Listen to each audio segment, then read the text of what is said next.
बिस्मिल्लाहिर्रहमानिर्रहीम। अस्सलामुअलैकुम। यकीनन तमाम तारीफ़ें अल्लाह के लिए हैं। हम उसकी तारीफ़ बयान करते हैं, इसी से मदद के तलबगार हैं। मैं गवाही देता हूँ कि अल्लाह के सिवा कोई माबूद बरहक नहीं, वो तन्हा है, उसका कोई शरीक नहीं, और मोहम्मद सल्लल्लाहु अलैहि वसल्लम अल्लाह के बंदे और उसके रसूल हैं। नाजरीन, कौन नहीं जानता कि मौत के बाद इंसान का जिस्म कुछ अरसे में मिट्टी के साथ मिट्टी हो जाता है और सिवाय हड्डियों के कुछ बाकी नहीं रहता। मगर ये हकीकत है कि बरगुज़ीदा हस्तियों के मुबारक अज्साम दुनिया से रुखसती के बाद भी हमेशा ताज़ा फूलों की तरह तैर ताज़ा और महकते रहते हैं। वो लोग जिन्होंने नबी करीम सल्लल्लाहु अलैहि वसल्लम से सच्ची मोहब्बत की और अपने अमल से भी इस बात का सबूत दिया, ऐसी हस्तियां रहती दुनिया तक अमर हो गईं। न सिर्फ उनकी सीरत सारी दुनिया के लिए एक मिसाल बन गई, बल्कि कब्र की मिट्टी भी उनको नुकसान न पहुंचा सकी। ऐसी ही कुछ हस्तियों के मुतालिक हम अपनी आज की इस वीडियो में बात करेंगे कि उनकी कब्रें 1400 साल के बाद जब खोली गईं तो उनके जिस्म तैर ताज़ा थे और उनके कफन तक मेले नहीं हुए थे। आज की इस वीडियो में हम आपको कुछ सहाबाए कराम रज़ी अल्लाह ताला अन्हु की कब्र कुशाई का ईमान अफरोज वाकया सुनाएंगे। नाजरीन, अगरचे बहुत से लोग इन बातों पर यकीन नहीं रखते, लेकिन 1932 में कुदरत ने उसका खुला सबूत हजारों इंसानों की आंखों के सामने अय्यां कर दिया था। वीडियो में आगे चलने से पहले आप लोगों से गुजारिश है कि वीडियो को स्किप नहीं करना और आखिर तक लाजमी देखना है। और अगर आप हमारे चैनल पर नए हैं तो सबसे पहले हमारे चैनल को सब्सक्राइब कर लें। नाजरीन, ये उन दिनों की बात है जब इराक में शाह फैसल अव्वल के ज़ेरे हुक्मरानी था और एक रात हजरत हुज़ैफा यमानी रज़ी अल्लाह अन्हु उनके ख्वाब में तशरीफ लाए और फरमाया, ए बादशाह, हम दिजला के किनारे दफन हैं, पानी का रुख तब्दील हो रहा है। जाबिर बिन अब्दुल्ला रज़ी अल्लाह अन्हु और मुझे दिजला के किनारे से निकालकर किसी महफूज मकाम पर मुंतकिल करो, क्योंकि मेरी कब्र में पानी भर चुका है, जबकि अब्दुल्ला अंसारी रज़ी अल्लाह अन्हु की कब्र में भी पानी भर रहा है। हमें यहाँ से निकालकर दरिया से कुछ फासले पर दफन किया जाए। शाह फैसल अव्वल अपनी मसरूफियात की वजह से इस बात पर तवज्जो न दे पाए तो यही ख्वाब अगली रात भी उन्हें नजर आया, मगर वो अपने कामों में मसरूफ रहे। तीसरी रात हजरत हुज़ैफा रज़ी अल्लाह अन्हु इराक के मुफ्ती आजम के ख्वाब में तशरीफ लाए और फरमाया कि मैं बादशाह को 2 रातों से हमारी मुंतकली का कह रहा हूँ, मगर वो तवज्जो नहीं दे रहे। आप उन पर जोर दीजिए कि वो हमारी कुबूर मुंतकिल करने के इंतजामात करें। इसके बाद मुफ्ती आजम, वजीर आजम और शाह फैसल अव्वल के दरमियान मुलाकात में तय पाया कि मुफ्ती साहब इस बारे में फतवा जारी फरमाएंगे और वजीर आजम प्रेस को बयान जारी करेंगे ताकि अवाम को इसके मुताल्लिक खबर हो जाए। इब्तदाई तौर पर यह फैसला हुआ कि 10 जिलहिज्जा को कुबूर मुबारका की मुंतकली का मुकद्दस फरीजा सरंजाम दिया जाएगा। चूंकि कुरून उला के 2 अजीम बुजुर्गों यानी असहाब रसूल सल्लल्लाहु अलैहि वसल्लम की कब्रों को खोलने का ये तारीख में पहला वाकया था, इसलिए हुकूमत इराक ने उसका बड़ा जबरदस्त एहतमाम किया। इसके लिए एक तारीख मुकर्रर कर दी गई ताकि लोग इस अमल में शरीक हो सकें। इत्तेफाक से वो तारीख अय्याम हज के करीब थी। जब इस इरादे की इत्तला हिजाज पहुंची तो वहां हज पर आए हुए लोगों ने हुकूमत इराक से दरख्वास्त की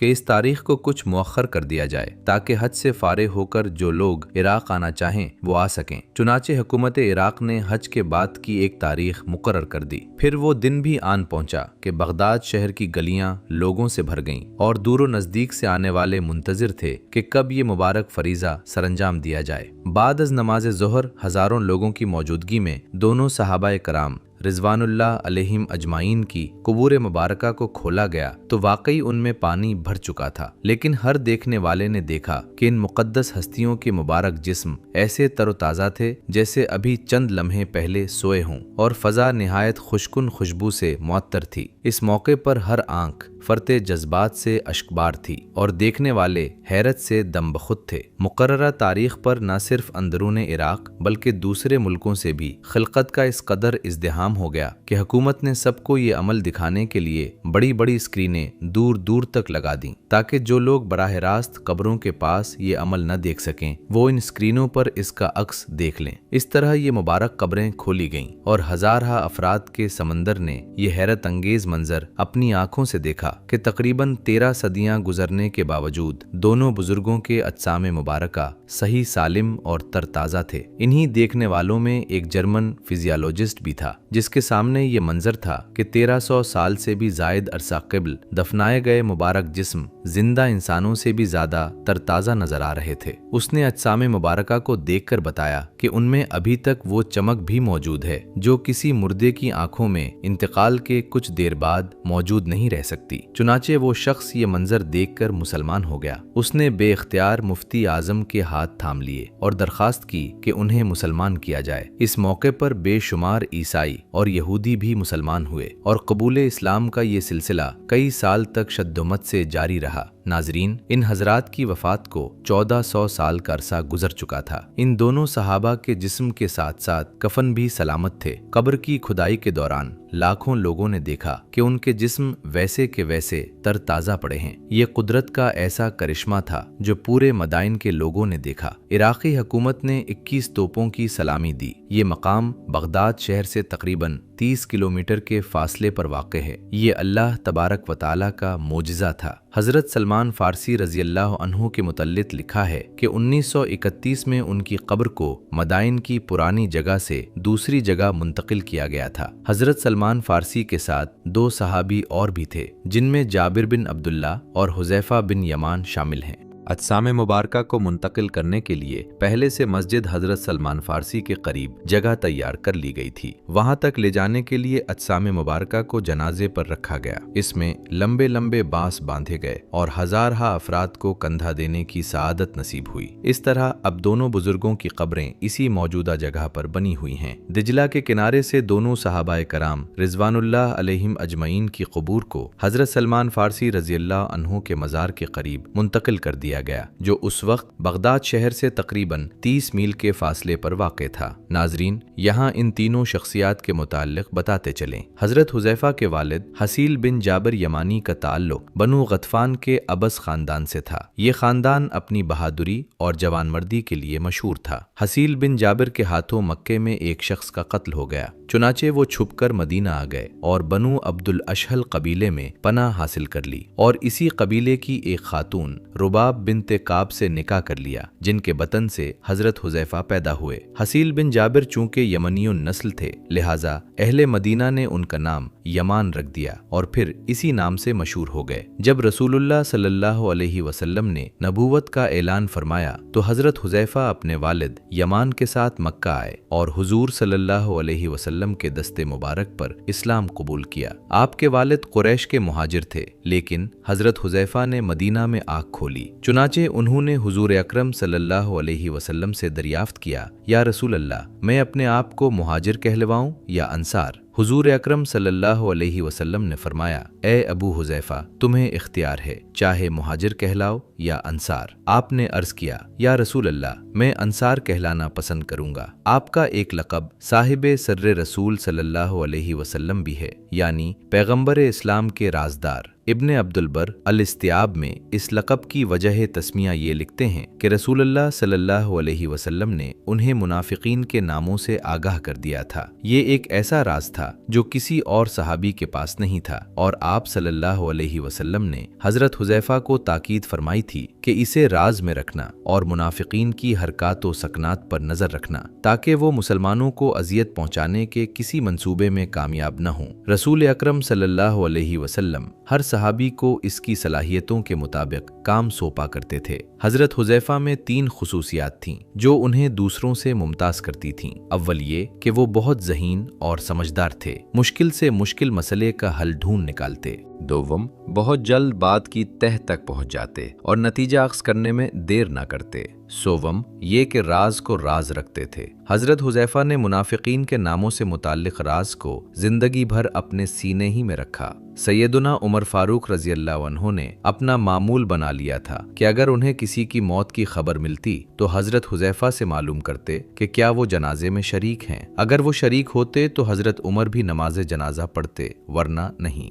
हजरत हुज़ैफ़ा मदीने के चंद पढ़े लिखे नौजवानों में से एक थे। चुनाचे नबी करीम सल्लल्लाहु अलैहि वसल्लम ने आपको कातिबे वही के मनसब पर फाइज फरमाया। आप इल्म व फज़ल, कुरान व हदीस और फ़िक़्ह में उस्ताद का दर्जा रखते थे। बहुत से सहाबा आपसे हदीस की तालीम हासिल करते। अबू उबैदुल कासिम अपनी किताबुल कुरान में तहरीर करते हैं कि हजरत हुज़ैफा अहद नबवी के शुरू के हिफाज कुरान में से थे। फितनों से मुताल्लिक आपको काफ़ी अहादीस याद थीं। एक मर्तबा हजरत उमर फारूक रज़ी अल्लाह अन्हु ने लोगों से पूछा, तुम में से किसको फितनों से मुताल्लिक रसूलुल्लाह सल्लल्लाहु अलैहि वसल्लम की अहादीस याद हैं? हजरत हुज़ैफा ने कहा, मुझे। हजरत उमर ने फरमाया, तुम इस मामले में बड़े दलेर हो। वो बड़े बारोब सहाबी थे। उनके शागिर्द बिला वजह उनसे सवाल नहीं करते थे। हजरत हुज़ैफा फरमाया करते थे, ए कारियों की जमात, इस्तकामत इख्तियार करो, क्योंकि तुम बहुत पीछे रह गए हो। अगर तुम दाएं बाएं हो गए तो गुमराह हो जाओगे। हजरत हुज़ैफा ने बदर के अलावा तमाम गज़वात में शिरकत फरमाई। गज़वाए बदर के लिए अपने वालिद के साथ रवाना हुए, लेकिन रास्ते में कुफ़ार ने गिरफ्तार कर लिया। अबू जहल ने उनसे पूछा, क्या तुम बदर की जंग में शिरकत के लिए जा रहे हो? उन्होंने जवाब दिया, हम मदीना जा रहे हैं। अबू जहल की ख्वाहिश थी कि दोनों को कत्ल कर दे, लेकिन एक मुशरिक सरदार ने उसे समझाया कि अगर तुम उन्हें कत्ल करोगे तो अबस कबीला हमारा दुश्मन हो जाएगा। ये सुनकर अबू जहल ने अपना इरादा मुलतवी कर दिया और उन दोनों से कहा कि तुम ये अहद करो कि बदर की लड़ाई में मोहम्मद सल्लल्लाहु अलैहि वसल्लम का साथ नहीं दोगे तो तुम्हें छोड़ देता हूँ। उन्होंने जान बचाने की गर्ज से वादा कर लिया, मगर आज़ादी मिलते ही दोनों बदर में आ हजरत सल्लल्लाहु अलैहि वसल्लम की खिदमत में हाजिर हो गए और सारा माजरा बयान कर दिया। हुजूर सल्लल्लाहु अलैहि वसल्लम ने फरमाया, तुम दोनों मुआहिदे की पाबंदी करो, और उन्हें वापस मदीना भेज दिया। रहमत दो आलिम के ये तारीखी अल्फाज रहती दुनिया तक के लिए मुआहिदों की पासदारी का बैनुल अक़वामी उसूल वज़ा कर गए। आप अज्जो इनकिसारी और सादगी की तस्वीर बने रहे। कोई भी हाजतमंद किसी भी वक्त घर का दरवाजा खटखटा सकता था। घर की मामूली जरूरियात के खर्च के अलावा अपनी सारी तनख्वाह गरीबों में तकसीम कर देते। एक मर्तबा हजरत हुज़ैफा ने पानी मांगा। एक मजूसी सोने या चांदी के बर्तन में पानी ले आया। आपने इस बर्तन का पानी फेंक दिया और फरमाया, मैंने तुमको कई बार मना किया है, मैं इसमें पानी नहीं पीता, क्योंकि रसूलुल्लाह सल्लल्लाहु अलैहि वसल्लम ने फरमाया है कि सोने और चांदी के बर्तनों में ना खाओ और ना पियो। ये दुनिया में काफिरों के लिए हैं और आखिरत में हमारे लिए हैं। अमीरुल मोमिनीन हजरत उमर फारूक ने उन्हें दरबार खिलाफत में तलब फरमाया। फारूक आजम को तजस्सुस हुआ कि देखें मदाइन के हाकिम किस शान से मदीना आते हैं। आप शहर मदीना आने वाले रास्ते में खजूरों के एक झंड के पीछे बैठ गए। कुछ ही देर में हजरत हुज़ैफा आते नजर आए। देखा कि वो जिस हाल में मदीना से गए थे उससे ज्यादा खस्ता हाली में वापस आए। हजरत उमर फारूक झंड से निकलकर फरते मोहब्बत से उन्हें गले लग गए और फरमाया, ए हुज़ैफा, तुम मेरे भाई हो और मैं तुम्हारा भाई हूँ। जब मौत का वक्त करीब आया तो आपने वसीयत फरमाई कि मुझे कीमती कफन ना देना। अगर अल्लाह के यहाँ मेरे लिए बेहतरी है तो मुझे वहाँ जन्नत के कपड़ों में बेहतरीन कफन से नवाजा जाएगा, और अगर वहाँ मेरे लिए बेहतरी नहीं है तो ये कफन भी मुझसे छिन जाएगा। फिर आपने फरमाया, ए अल्लाह, तू जानता है कि मैंने अमीरी के मुकाबले में फकीरी को चाहा है और हमेशा मौत को जिंदगी पर तरजीह दी है। ये कहकर अपने खालिक हकीकी से जा मिले। 35 हिजरी में हजरत उस्मान गनी रजी अल्लाह अन्हु की शहादत के 40 रोज बाद मदाइन में आपने वफात पाई। नाजरीन, हजरत जाबिर बिन अब्दुल्ला अंसारी खजरजी रजी अल्लाह अन्हु हिजरत से 16 साल कब्ल पैदा हुए। आपके दादा अम्र बिन हराम अंसारी अपने कबीले के सरदार थे। बैत उक़बा सानिया के वक्त आप अपने वालिद हजरत अब्दुल्ला अंसारी के साथ मुसलमान हुए। ग़ज़वा उहद में आपके वालिद शहीद हुए और उनका मिसला किया गया। इस पर हुजूर अक़दस सल्लल्लाहु अलैहि वसल्लम ने हजरत जाबिर से फरमाया, जाबिर, तेरे वालिद से अल्लाह ताला ने बिलमुशाफा कलाम किया, जबकि बाकियों से पर्दे के पीछे से कलाम करता है। आपका घर मस्जिद नबवी से 1 मील के फासले पर था। आप तमाम नमाजें मस्जिद नबवी में अदा करते थे। आप अपने वालिद की वजह से ग़ज़वा बद्र और ग़ज़वा उहद में शरीक ना हो सके, लेकिन इसके बाद तकरीबन 19 बड़े ग़ज़वात में नबी पाक सल्लल्लाहु अलैहि वसल्लम के साथ शरीक रहे। पैत ने बड़ी उम्र की बेवा से शादी की ताकि आपकी 9 छोटी बहनों की तरबियत और उमूर खानादारी कायम रह सकें। ग़ज़वा खंदक के मौके पर आपने रसूलुल्लाह सल्लल्लाहु अलैहि वसल्लम की दावत की। आप सल्लल्लाहु अलैहि वसल्लम ने सहाबाए कराम के सामने ऐलान फरमा दिया कि जाबिर के यहाँ खंदक की दावत है। चुनांचे इस मौके पर अल्लाह की बरकत से चंद अफराद का खाना 1400 सहाबाए कराम ने खाया। दिखाया। हजरत जाबिर से सैकड़ों अहादीस मरवी हैं, जिनमें से एक हदीस ये भी है कि नबी करीम सल्लल्लाहु अलैहि वसल्लम ने फरमाया, मेरी उम्मत में से एक जमात हमेशा हक पर कायम रहेगी यहाँ तक कि ईसा अलैहिस्सलाम नाजिल होंगे। हजरत जाबिर ने हजरत अब्दुल्ला बिन अन्निस से हदीस सीखने के लिए शाम और हजरत मुस्लिमा बिन मुखल्लस से सुनने के लिए मिस्र का तवील सफर किया। हजरत जाबिर ने तवील उम्र पाई और उलूम नबूवत के शौक में तालीम व ताल्लुम के मैदान में मुसलसल जद्दोजहद की। आपने मस्जिद नबवी में हल्का दर्स कायम किया और हजारों तालिब इल्मों को फैज पहुंचाया। आप तफसीर, हदीस और फिक़्ह दीन में कमाल दर्जे की महारत रखते थे। ताबीन के हर तबके ने आपसे फैज हासिल किया। 74 हिजरी के आखिर में आपने मदीना तैयबा में 94 साल की उम्र में वफात पाई। इन्हीं में तीसरा नाम हजरत सलमान फारसी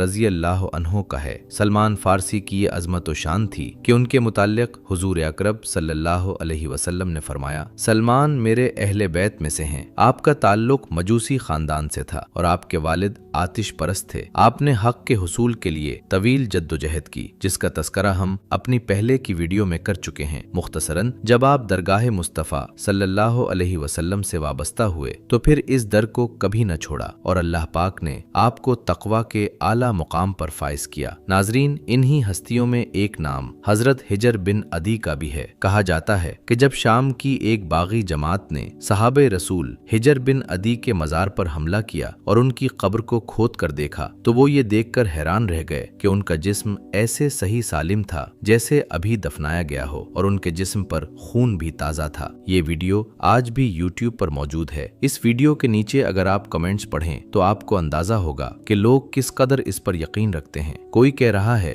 कि हम कितने खुशनसीब हैं जिन्हें किसी सहाबे रसूल की ज़ियारत नसीब हुई। कोई कह रहा है कि मोहम्मद के गुलामों का कफन मीला नहीं होता और कोई कह रहा है कि हमने मोहम्मद सल्लल्लाहु अलैहि वसल्लम को तो नहीं देखा लेकिन आज उनके सहाबी को देख लिया। इसके अलावा उर्दू अखबार में भी इस खबर को शाया किया गया, जिसका टुकड़ा आप अपनी स्क्रीन पर देख सकते हैं। हजरत हिजर बिन अदी ने अपनी मोहब्बत व वफा की अमली मिसाल देकर अपनी शख्सियत को ता क़यामत जिंदा जावेद कर लिया। नाजरीन, ये सब नबी करीम सल्लल्लाहु अलैहि वसल्लम से इश्क व मोहब्बत का ही नतीजा था कि 1400 बरस के बाद भी उनके कफन तक मेले नहीं हुए। इन वाकयात का आज के जमाने में तस्करा इसलिए जरूरी है कि जब तक हम मोहम्मद सल्लल्लाहु अलैहि वसल्लम के सच्चे गुलाम नहीं बन जाते उस वक्त तक न हमारी जिंदगी बामकसद हो सकती है और न ही हम कामयाबी हासिल कर सकते हैं। इश्क रसूल सल्लल्लाहु अलैहि वसल्लम में ही असल हयात है, वो जिंदगी जो मौत के बाद असल जिंदगी है। बहैसियत एक मुसलमान में जानता हूँ कि मौत के बाद ही पहला दरवाजा खुलता है जहाँ अल्लाह के पर्दों के पीछे के राज अयां होते हैं। अल्लाह सुब्हान ताला अपने मुकर्रब बंदों पर कब्र ही से इनामात की बारिश शुरू कर देता है। उन्हें वो मकाम अता करता है कि जिस्म का रवां तो रवां,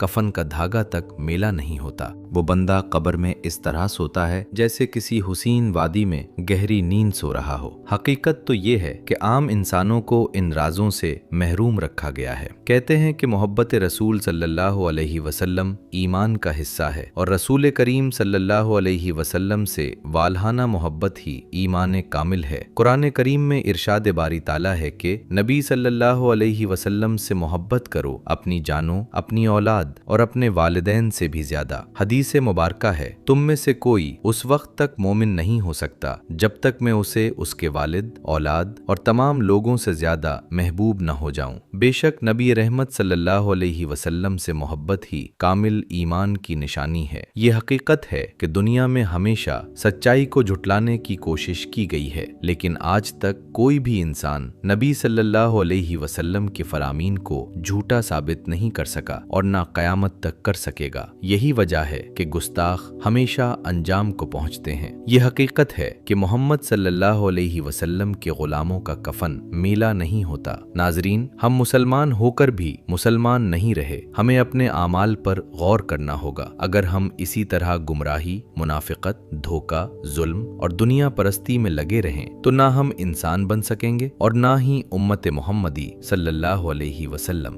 वो लोग जो अल्लाह और उसके रसूल सल्लल्लाहु अलैहि वसल्लम की मोहब्बत में सिराते मुस्तकीम पर कायम रहते हैं, उनकी जिंदगी दुनिया में भी रोशन रहती है और मौत के बाद भी। नातख्वा नासिर ने कहा, जमीन मेली नहीं होती, जमन मेला नहीं होता, मोहम्मद के गुलामों का कफन मेला नहीं होता। हम सबको सबको चाहिए कि हम सीरत मुस्तफ़ा सल्लल्लाहु अलैहि वसल्लम को अपनाएं और इश्क रसूल सल्लल्लाहु अलैहि वसल्लम को अपने दिलों में बसाएं ताकि हम कब्र के अजाब से बच सकें। अल्लाह पाक मुझे और आप सबको सिराते मुस्तकीम पर चलने की तौफीक दे और अपने महबूब सल्लल्लाहु अलैहि वसल्लम का सच्चा गुलाम बनाए। आमीन या रब्बुल आलमीन। नाजरीन, ये थी हमारी आज की वीडियो। हम उम्मीद करते हैं कि आपको हमारी आज की ये वीडियो जरूर पसंद आई होगी। अगर पसंद आई हो तो लाइक, सब्सक्राइब और शेयर जरूर करें। अपनी कीमती राय कमेंट्स में जरूर दें। अल्लाह ताला आपको अपनी हिफ्ज़ व अमान में रखे। आमीन।